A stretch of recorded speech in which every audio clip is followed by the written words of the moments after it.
अवैध जमिन कब्जा तथा हत्याको प्रयासको आरोपमा पक्राउ परेका तृणमूल नेता देवाशिष प्रमाणिकलाई 7 दिनको पुलिस रिमान्डमा पठाइएको छ।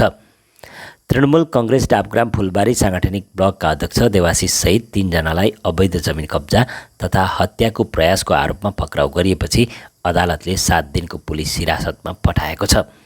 पक्राउ पर्नेहरूमा देवाशिष प्रमाणिक, विमल राय अनि मोहम्मद कलाम सामेल रहेका छन्। यता सहायक शासकीय अधिवक्ता मृण्यम ব্যানার্জিले यसबारे विस्तृत जानकारी गराएका छन्। হ্যাঁ, আজকে 3 জনকে এনজিপি থানা থেকে ফরওয়ার্ড করা হয়েছিল।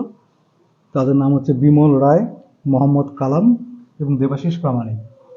এদের বিরুদ্ধে মূলত যে ধারাগুলোতে অভিযোগ আনা হয়েছে 467, 384, 307 অর্থাৎ কিছু নথি জাল করা, ফর্জারি যেটাকে বলা হয়, এক্সটর্শন এবং 307 হচ্ছে অ্যাটেম্প টু মার্ডার।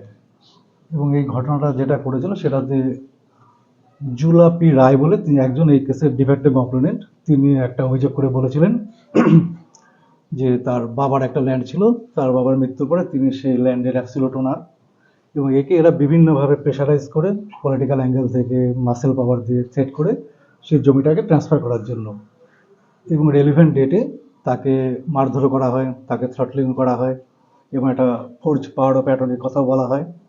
এবং এর ভিত্তিতে অভিযোগের ভিত্তিতে আজকে এরা ফরওয়ার্ড হয়েছে। হ্যাঁ, এবং পুলিশের থেকে মূলত 10 দিনের একটা পুলিশ কাস্টডির প্রেয়ার করা হয়েছিল। দুপক্ষকে শুনে লার্নেড কোর্ট 7 দিনের পুলিশ কাস্টডি অর্ডার করেছে। নেক্সট ডেট হচ্ছে 4 সাথে প্রোডাকশন।